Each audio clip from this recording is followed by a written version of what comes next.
Every week, Hillsdale College President Larry Arnn joins Hugh Hewitt to discuss great books, great men, and great ideas. This is Hillsdale Dialogues, part of the Hillsdale College Podcast Network. More episodes at podcast.hillsdale.edu or wherever you find your audio.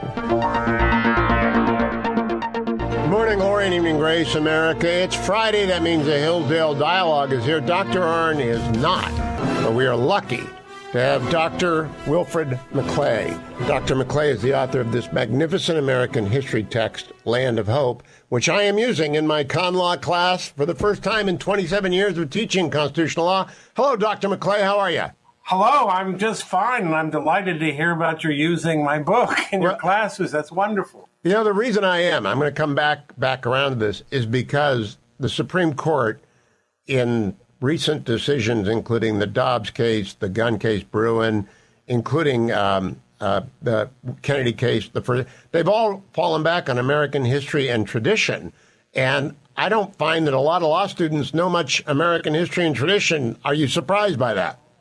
No, I mean, it's a matter of the way in which professional education tends to proceed in all sorts of fields in this country. There's a sense that you concentrate on the technical expertise that's involved in the specific practice of that discipline, and let the general context come from somewhere else.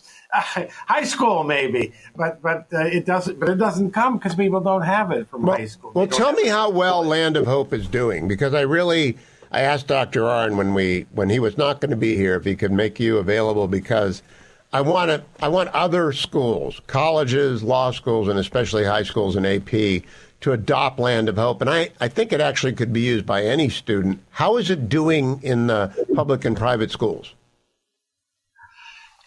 Private schools, it's doing pretty well, especially independent schools. Public charter schools are adopting it. I go all the time to speak at charter schools, and they're very enthusiastic about it. The sort of mainline public education, especially in blue states, that's a tougher haul. They are very resistant. They don't even really want to hear about it. It's not just ideological. I'm sure there's an element of that, but it's also they've got their networks of buyers and sellers, and the whole sort of old boys network by which the textbooks are marketed, and we've needed to break into that, and I think we're about to. My publisher, Encounter Books, never had an experience with this kind of thing, but we're learning. I think it is such a fabulous primer, and it's done from a perspective of absolute objectivity about American history, but it also is not in a hurry to condemn America. I mean, it's the opposite of Howard Zinn. And did you set out to do that, or did you just set out to tell the story? Yes and no. I mean, and let me say one thing. I think objectivity and neutrality are not the same thing. Correct. And I think I say this at some point, that I'm objective. I'm not neutral. I'm not neutral about my country. And I don't want those who read my book to be neutral. But I want them to know the facts, to recognize our flaws and our inadequacies and so on, our humanity. So I did want to counter in some ways the Zinnification of history. That Zinn's book has been fabulously successful. I think 5 million copies the last I saw, maybe more by now, and it's continuing to sell. There's a whole network of people that support the book. It's like the in his death, Zinn goes on and on and on. Let me say one thing in favor of Zinn. His book, his account of American history, is a comic book level rendition. It all but the white hats and black hats of heroes and villains, and the heroes always lose, of course, to the villains who prevail. But the thing about it is a good read, and that's one of the things. The other books, which are a little more responsible. Not great, but more responsible, are not. Nobody wants to read them. Kids like to read Zinn because it's fun. It's interesting. My students, but they're law students, they enjoy Land of Hope because it's detailed, it's fast, it is objective, it covers everything, and they learn. And they're not wasting their time on obscurity, but they're also not missing anything. I think you've done the same thing as Zinn. I want people to enjoy this book. Yeah. This is a part of their legacy. No matter if they've been an American for 15 minutes, it's still part of their legacy. And I want them to be able to appropriate that legacy, to make it their own.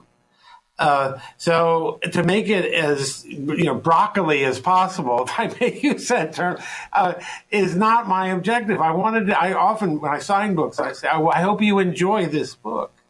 So I see nothing wrong with it reading history being a pleasure, even if you're often describing things that are not so great. Well, Professor McClay, yesterday, I'm not going to name the journalist who's a left-winger, but loves history. And we were talking offline about the Compromise of 1850 and how Webster ended up losing a lot of his admirers and friends because of that. Nobody in my law school class has any idea when I bring that up, it's central to the Civil War. It's central to the 13th, 14th, and 15th Amendment. Nobody has any idea about these people. And I wonder, when did it crash and burn in your experience? Well, it wasn't crashing and burning yet when I was in school. I'm 73, so whatever that insight that gives. But it certainly, by the time, I'll tell you a little story. By the time I started teaching, it was beginning to change. When I was in school, they had what I would call the default explanation of things that you'd ask a student, give an exam, ask a student, why was Andrew Jackson so exercised about the Bank of the United States? And they don't have a clue what the answer is. So they do what students since time immemorial have done. They kind of ham and haw, and then they end up with this sort of Stars and Stripes Forever. Andrew Jackson was a fine American in the greatest country in the world, and God bless America, and thinking that I'm going to be, that's he didn't know anything, but the answer. No, that never cut anything with me. And now default number 2 is in place. I don't know anything about Andrew Jackson's policies or his views about the bank, but I know he held slaves. I know he was antagonistic towards Indians. And besides, he was president of the worst country in human history, the greatest abuser of rights, blah, blah, blah, blah. That's default number 2. That's the Zinnification version of things. That's just as stupid, just as ignorant, just as ill-informed, just as unhelpful, and just as incurious about the past. I mean, the past is really interesting. The Compromise of 1850 is really interesting, how that was all cobbled together. And you could ask, as I do in the book, the question, how could people have believed this was going to work? That is... When I read Land of Hope, I got interested in it. Then I went back to Battle Cry of Freedom by McPherson to get the more detailed, deep dive into the 1850 Compromise. It's 8 resolutions from Henry Clay, and it ends up being 6 bills. It's a nightmare. And you're right. Yeah. How could they have ever expected it to work? But, the Supreme Court now when they look at the 14th Amendment in its current application, they look at that. They want to know what was on the minds of Americans when they were trying to convey what the 14th Amendment was supposed to mean. So I think you're going to be popular all over again because lawyers have got to know this now. Well, and look at, I know this is going to come up at some point in our conversation. You look at the birthright citizenship issue. And that, I think, is ultimately going to be decided about by, you're better at predicting the court than I am, but by how the members of the court read the context of the 14th Amendment and what was meant by the words "and subject to the jurisdiction." It's coming up in the next segment, Dr. McClay, because, of course, there is a big debate about birthright citizenship and whether or not, but it's going to the Supreme Court. And when they pick it up and they use history and tradition to interpret what does that initial provision mean, subject to the laws thereof, there's going to be a debate. And the originalists on the court might want to go and pick up Land of Hope by Wilfred McClay. And I'm going to come right back with Professor McClay. The Hillsdale Dialogue is underway. All things Hillsdale can be found at hillsdale.edu. All of the prior dialogues, including the 12-part series on Plato's Republic, can be found that I did with Professor Daniel O'Toole and sometimes Dr. Arnn. It's all at hugh4hillsdale.com. Coming right back with Dr. McClay. We're going to cover that, and we're going to cover the context for Donald Trump's foreign policy, which also matters a great deal. Stay tuned. Hi, I'm Benjamin Payne. At the K-12 Education Office at Hillsdale College, we support school founding groups and their efforts to start classical schools across the country. Finding the right leader is one of the first and most important steps to building a successful school. While we do consider experience in education, we seek candidates who exhibit unwavering personal integrity, honesty, courage, and servant-hearted leadership. Perhaps that's you. If you're looking to engage in fulfilling, impactful, and challenging work protecting our nation's future and building up the next generation of virtuous citizens, we'd love to hear from you. I'm looking for strong school leaders right now. Learn more about how you can make a difference at hillsdale.edu/leader. hillsdale.edu/LEADER. That's hillsdale.edu/leader. Welcome back, America. Dr. Wilfred McClay, professor of history, the Victor Davis Hanson Chair in Classical History at Hillsdale College, joins me. This fabulous book, Land of Hope, which I am using in Con Law 1 and 2 as a supplement for case books, which are traditionally begun in about 1803 and therefore incomplete to begin, but also incomplete as to context, is my guest. Dr. McClay, we mentioned, so I might as well go there right now. The 14th Amendment reads, all persons born or naturalized in the United States and subject to the jurisdiction thereof are citizens of the United States and the states wherein they reside. Now, the Ninth Circuit District Court in Washington State said it's unconstitutional to take away birthright citizenship. I believe the court will end up agreeing with him in a mixture of history and tradition and constitutional common law. But I wanted to ask you, what do you think the framers meant with regard to immigrants who did not enter the country by invitation express or implied?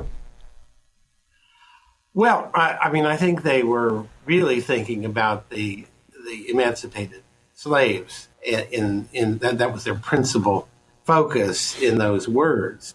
They were born in the country. They're citizens. But of course they were aware of all these. And look, let me not pretend that I have studied this deeply, or that my book will be the place you can go for the answers to this question. Because I think what you have to do is look at the debates, look at the discourse of the time very carefully, at speeches for and against, and there was so much controversy associated with the 14th Amendment. You really have to dive into all of that, and then somehow extract from it a general sense of what those words meant to the most jurisprudentially sophisticated and advanced thinking of the time. And then the general sense of the people, which is not always the most jurisprudentially advanced sense, but all of those things I think have to go into a responsible originalist style explanation. Now, one of the things I picked up from Land of Hope, but I was really surprised by, you occasionally dip into immigration statistics, for example, between 1800 and 1820. I believe most of the birth rate, and I get this from Land of Hope, in the United States, was homegrown babies. They were not coming into the United States. We were growing our own because people were having a lot of kids on the frontier in order to survive, and we didn't. But we went through great waves of migration. My own people came through Ellis Island, but I assume a lot of people didn't come through legal ports of entry. Have we ever not treated them as citizens once they've been here for a generation or two, Dr. McClay? Not that I know of. I mean, I think that there is a pattern, especially if there's longevity involved. Yeah, I'm not aware of any kind of concerted effort, unless you get toward the end of the 19th century, and when we end up and we end up tightening up on immigration in the 20s. But I also think our statistics on immigration are probably very unreliable for what that may be worth. And we may have had more than we know, than we have the numbers to verify. But I think there's a visceral sense. You know, the other factor the Supreme Court has to take into account is who was it that said the Supreme Court follows the election returns? Yeah, Mr. Dooley. Mr. Dooley. Well, of course, a fictional character, but Finley Peter Dunn's invention. But yes, the Supreme Court is going to be aware of the mood of the country and how the country is disposed towards the idea of enshrining in constitutional law anchor babies and all of the lawbreaking that has gone on to sort of look the other way at it. So it could be a factor. And that's something, again, for your students to take into account, that you can master the legal niceties of an argument and still be hung out to dry by the actual contextual, the context of the times. Yeah, the court has completely changed. And in the course of 27 years I've been teaching, it's completely changed its approach, as it did in the 30s in response to American politics. So that I mentioned Dobbs versus State of Mississippi, Bruin versus New York, and Kennedy versus Washington State, Bremerton. They are now looking back to what was the history and tradition at the time of the statute or the amendment in question. And I'm wondering, has anyone called you up yet as a historian to ask you for your help? No, not yet. I thank God. I don't know what I would say. But I do want to say one thing here that I think may be helpful to your students.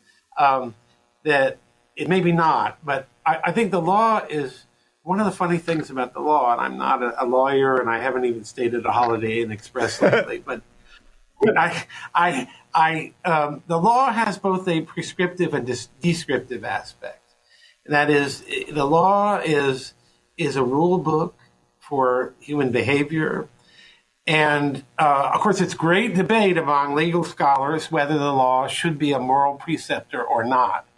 I'm in the school that says it can't help but be a moral preceptor, notwithstanding legal positivists and others who Oliver Wendell Holmes, people like that, who want to kind of detach law from morality. But it's also, as Holmes, as the common law itself suggests, it is descriptive in the sense that it codifies aspects of a way of life that already exist, that already are in place. It's not sort of saying you must do this. It's saying this is what we do. I hope that difference is clear. So that's part of what I think the courts will have to weigh in something like the birthright citizenship case or any other cases. You can't just mechanistically apply the law. And I'm not talking here about originalism or any particular philosophy of law. You just can't mechanically apply. I agree. A law. I'm curious. Do you follow the constitutional history as you follow American history? I mean, do you pay attention to what the court is doing on a term by term basis? Because it's in a radical period of transformation. No, and you mean in the book? I don't. I know you. I don't, and I'm embarrassed that I have to tell your students I don't say a lot about particular cases. For example, it's and I do this for a reason. It's not to be superficial, intentionally superficial, but I think it's to make it a good read. I don't want to stop reading. Amen. So, but when I deal with Marshall, for example, who is so important. And I give a list of 4 or 5 or 6 decisions, just so people will have the names of the decisions, and give 5-word descriptions of what they were about. That's, part of what I'm interested in, and I want your. Hold that thought, Doctor. I have to take a break. I want to come back and hear about that because I like the way you drop in a little bit of con law for the layman and a marker for the lawyer. I'll be right back with Dr. McClay. Don't go anywhere. The Hillsdale Dialogue is underway. All things Hillsdale at hillsdale.edu. It's no secret that Americans are more divided than ever. And it's not just over what policies will improve our great country. No, it's over whether America is great at all, whether America deserves our love. That's why Imprimis is so important. Imprimis looks at the issues of the day from a constitutional perspective, reminding citizens always of our great heritage of liberty.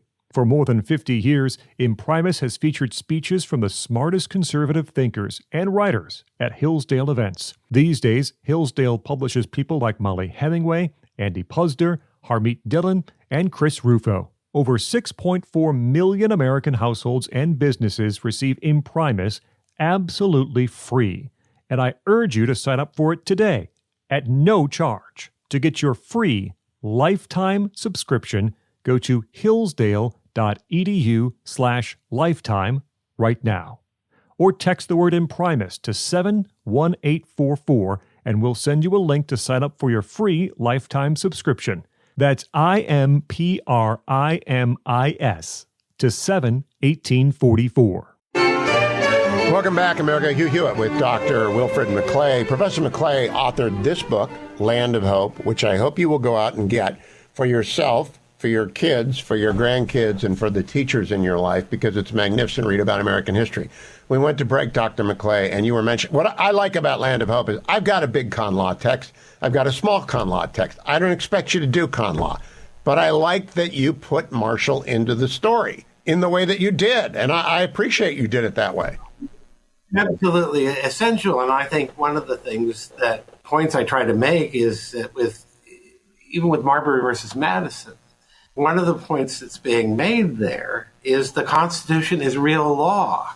It's real law. It's not just a statement of high-minded principles like the French Declaration of the Rights of Man and Citizen. It's actually it's our highest law in a really full sense. So, and therefore acts of Congress can be declared unconstitutional over against it, which, and I don't do enough of this, but the story of how Marbury versus Madison comes about, I think, is wonderfully illustrative of the sort of humanity of the way our institutions work. Because, I don't want to go through the whole story for your students, but the part that actually is often left out is that we know Adams had all these last-minute appointments to the court. That was the source of all this. And his Secretary of State failed to deliver them unto everybody who was to get a commission, including William Marbury. A lot of people don't remember who that Secretary of State No, was. they don't, and they're surprised. It's John Marshall. Yes. And, okay, this all turns around, and Marbury filed suit against Madison, who was Jefferson's Secretary of State. And Madison's, buzz off, and so finally it comes before the court. And who is the Chief Justice? The same man. John Marshall. And you know what I like to point out to the students, and I don't know that many teachers will do this in college or in AP courses. In the modern world, he would recuse himself, right? You would not rule on that controversy in which you are a party to the malfeasance being claimed. He doesn't even think about it. He just issues. Well, and he and Jefferson they were distantly related and loathed one another. Or they certainly didn't like one another. I think by the end they loathed one another. I think you're right. Jefferson had a really clear sailing prospect after the election of 1800, which was so divisive, but in the end, very clarifying. But he could not control the judiciary, which was a part of government he hated. Yeah, Jefferson, he didn't think the Constitution should last. He thought the earth belongs to the living. So Marshall was a thorn in his side, and it's an illustration of how our system works. That nobody ever gets everything they want, and thank God for it. Well, I want to give you one more prop before we go to the hard stuff. And the hard stuff is the context in which Trump is doing international relations. The prop is you make sure people understand that when Jefferson authorizes Monroe and I guess John Jay, I don't know who he's with when they're dealing with Napoleon, to buy the Louisiana Purchase. He has no authority to do that. And he knows he has no authority to do it, but he does it. It's called statesmanship. Yes. and I met with straight face that there are times when you have to, there's a saying about rising above principle. There are times when you have to rise above principle. And Jefferson did it at that moment. This was too good a deal to pass up. It was just fraught with all kinds of goodies for the future of the country, including his vision of the country as a sort of agrarian empire. So it would have been irresponsible for him to. Are you an admirer of Polk, Dr. McClay? Yeah, I think Polk deserves a lot more credit. He doubled the size of the country. I mean, my goodness. He's underrated. Let's put it that way. I don't know that I would put him in the category of Lincoln. Well, stand by, because I got to come back and talk to you about Trump. Don't go anywhere, America. Hillsdale College is a small, Christian, classical liberal arts college that operates independently of government funding, and we want you or your son or daughter to apply. At Hillsdale, students grow in heart and mind by studying timeless truths in a supportive community dedicated to the highest things. Hillsdale College costs significantly less than other nationally ranked private liberal arts colleges and receives regular recognition as a best value, and nearly all students receive financial aid. Our robust core curriculum, vibrant student life, and 8-to-1 student-to-faculty ratio make for an education like no other. For more information or to fill out an application, visit hillsdale.edu/info. That's hillsdale.edu/info.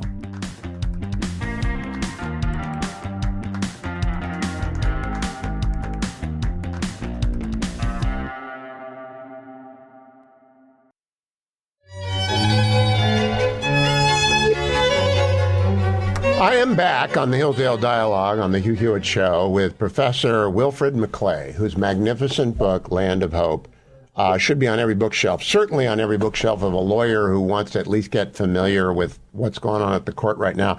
Dr. McClay, I also wanted to cover with you the fact that Donald Trump is rearranging the world in rapid speed, like Woodrow Wilson tried to do in Versailles, like FDR tried to do at Yalta, like Truman did at Potsdam.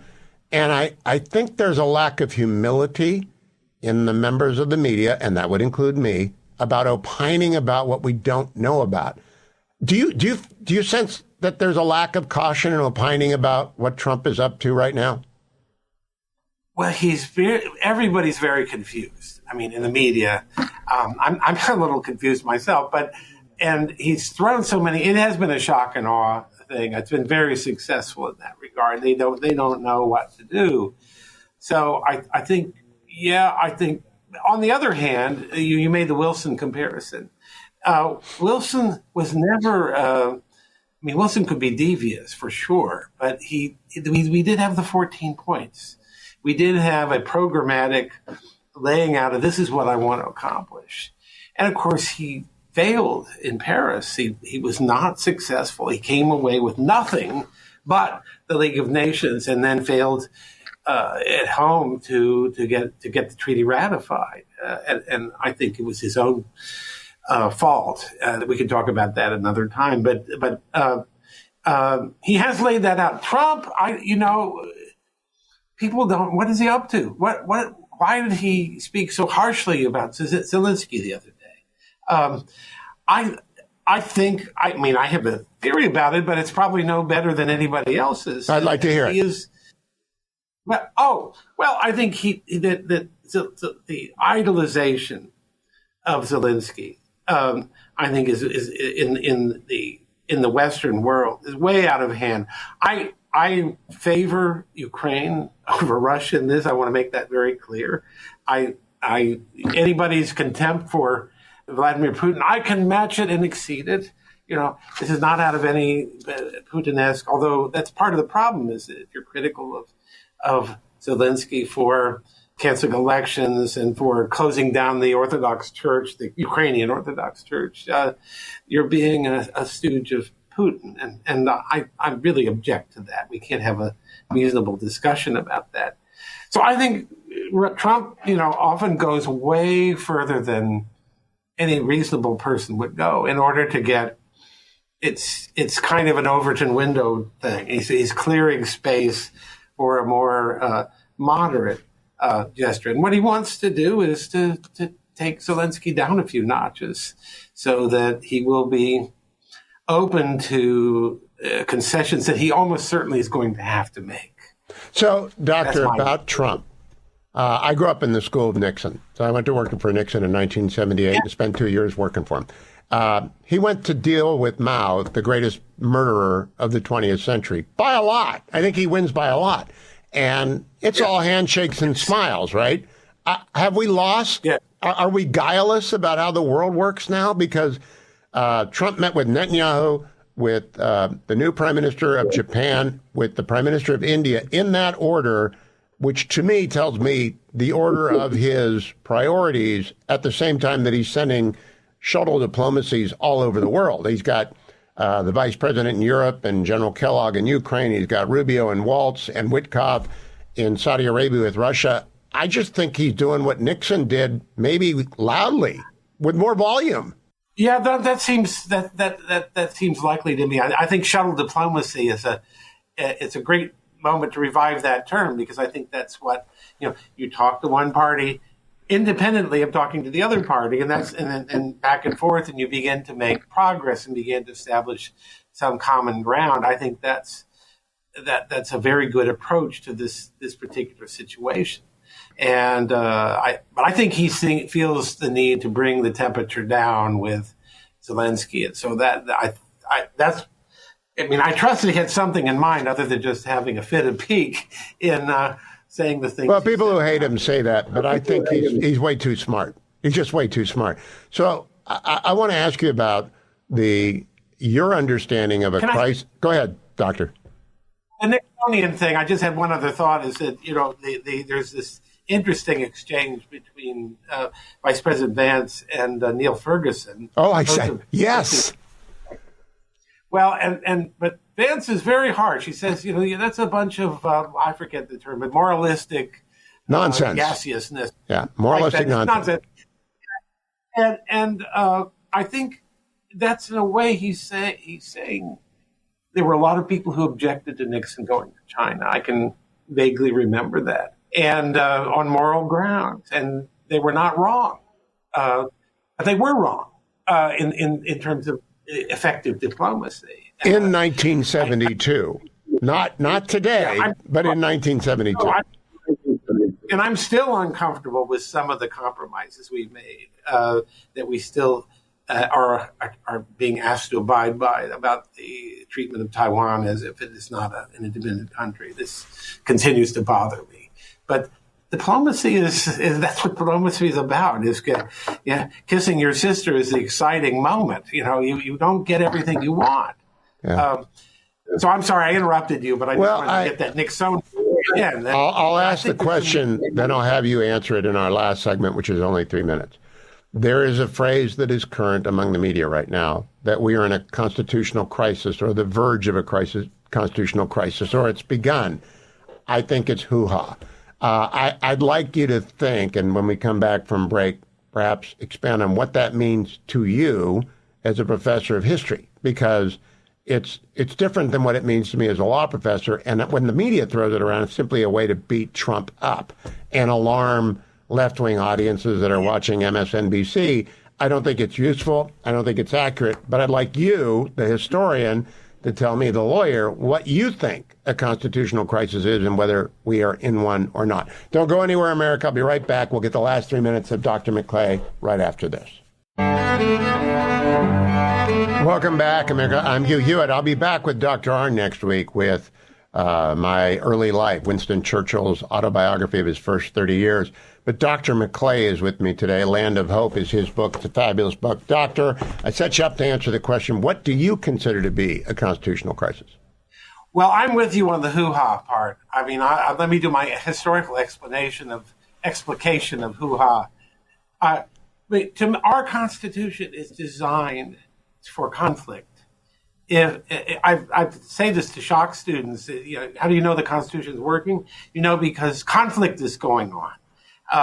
Conflict between the houses of Congress, conflict between the executive branch and the legislative branch, and so on. That it is designed for conflict. The rationale for this separation of powers in our government is conflict, that there will always be disputes in human life. Best to create institutions that can canalize and channel those conflicts in ways that conduce to the public good and to public peace to some degree of consensus. So I don't see anything going on that amounts to a constitutional crisis. I do think, look, I will grant that there may be things, alarming things that Mr. Trump says and from time to time that make people think he's going to overstep his bounds. He did things in his first term that the Supreme Court didn't let him get away with it. The Muslim ban, that, for example. And we've still got other branches of government. I'd love to see this period of time lead. It's clearly re-strengthening the executive branch, and that we need an energy executive, especially after the last one we had. Oh my goodness, we need it. But what we really need to restore the vitality of our Constitution is a restoration of Congress. Congress as a genuine chamber of deliberation of the Senate, a genuine participant in the work of public governance, as a responsible party. And the Chevron thing also, I think, is Chevron decision is also gives some push in that direction that, you can't just pass these laws and then let the administrative state and the courts decide what they mean. You better decide what they mean when you pass them. Loper Bright was so well welcomed by me, but I want to close by thanking you. I didn't put the answer in there. We're not in a constitutional crisis. I don't think we've had a constitutional crisis since the Civil War, because everything has been, conflict has worked out without a civil war. That means it's working. Yeah. Right? Exactly. Dr. McClay, we are done with time. I want to make sure everyone sees this book, Land of Hope. You will love it. Your kids will love it. Your teachers will love it. Your school districts will love it. And Dr. McClay, I hope you'll come back again for a longer chat, because I could talk to you forever. I would love it. Good. We'll do it again. Everything Hillsdale at hillsdale.edu. All of the dialogues at hughforhillsdale.com. Thanks for listening to the Hillsdale Dialogues, part of the Hillsdale College Podcast Network. More episodes at podcast.hillsdale.edu or wherever you find your audio. For more information about Hillsdale College, head to hillsdale.edu.